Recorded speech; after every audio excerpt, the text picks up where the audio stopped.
ምዕራፍ 12 በዚያም ዘመን ንጉሡ ሄሮድስ መከራ ያጸናባቸው ዘንድ ከቤተ ክርስቲያኑ በአንዳንዶቹ ላይ እጁን ጫነባቸው። የዮሐንስንም ወንድም ያዕቆብን በሰይፍ ገደለው። አይሁድንም ደስ እንዳሰኛቸው አይቶ ጨምሮ ጴጥሮስን ደግሞ ያዘው። የቂጣ በዓልም ወራት ነበረ። በዚያውም ጊዜ ወደ ወህኒ ያገባው።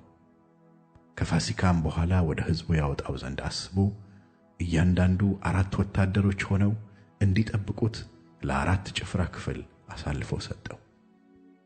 ጴጥሮስም በወህኒ ይጠበቅ ነበር።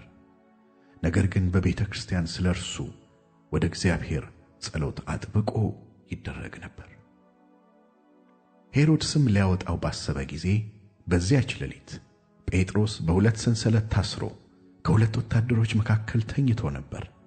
ጠባቂዎችም በደጁ ፊት ሆነው ወህኒውን ይጠብቁ ነበር። እነሆም የጌታ መልአክ ቀረበ፣ በቤትም ውስጥ ብርሃን በራ። ጴጥሮስንም ጎድኑን መትቶ አነቃውና ፈጥነህ ተነሳ አለው። ሰንሰለቶቹም ከእጁ ወደቁ።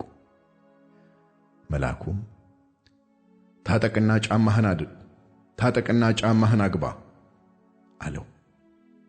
እንዲሁም አደረገ።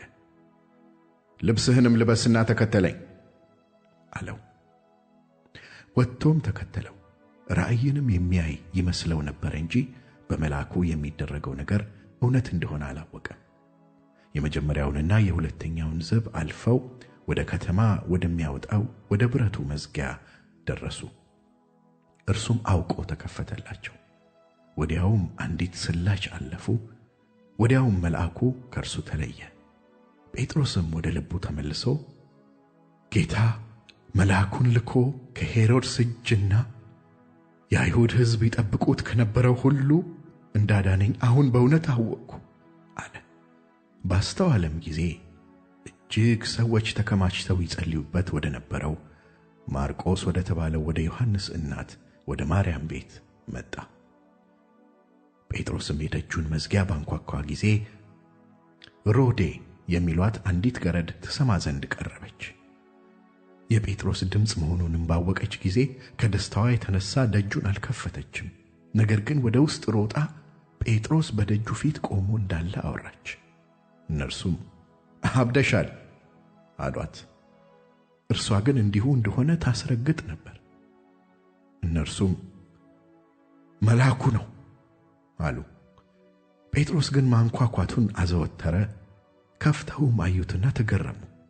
ግን ዝም እንዲሉ በእጁ ጠቅሶ ጌታ ከወህኒ እንዴት እንዳወጣው ተረከላቸውና ይህን ለያዕቆብና ለወንድሞች ንገሩ አላቸው። ወጥቶም ወደ ሌላ ስፍራ ሄደ። በነጋም ጊዜ ጴጥሮስ ምን አግኝቶት ይሆን ብለው በጭፍሮች ዘንድ ብዙ ሁከት ሆነ። ሄሮድስም አስፈልጎ ባጣው ጊዜ ጠባቂዎችን መረመረ፣ ይገድሏቸውም ዘንድ አዘዘ። ከይሁዳም ወደ ቂሳርያ ወርዶ በዚያ ተቀመጠ። ከጢሮስና ከሲዶና ሰዎችም ጋር ተጣልቶ ነበር። በአንድ ልብ ሆነውም ወደ እርሱ መጡ። የንጉሥንም ቢትወደድ ብላስጦስን እሺ አሰኝተው ዕርቅ ለመኑ፣ አገራቸው ከንጉሥ አገር ምግብ ያገኝ ነበርና። በተቀጠረ ቀንም ሄሮድስ ልብሰ መንግሥቱን ለብሶ በዙፋን ተቀመጠ። እነርሱንም ተናገራቸው። ሕዝቡም የእግዚአብሔር ድምፅ ነው የሰው አይደለም ብለው ጮኹ። ለእግዚአብሔርም ክብር ስላልሰጠ ያን ጊዜ የጌታ መልአክ መታው፣ በትልም ተበልቶ ሞተ። የእግዚአብሔር ቃል ግን ያድግና ይበዛ ነበር። በርናባስና ሳውልም አገልግሎታቸውን ፈጽመው ከኢየሩሳሌም ተመለሱ። ማርቆስ የተባለውን ዮሐንስንም ከእነርሱ ጋር ይዘውት መጡ።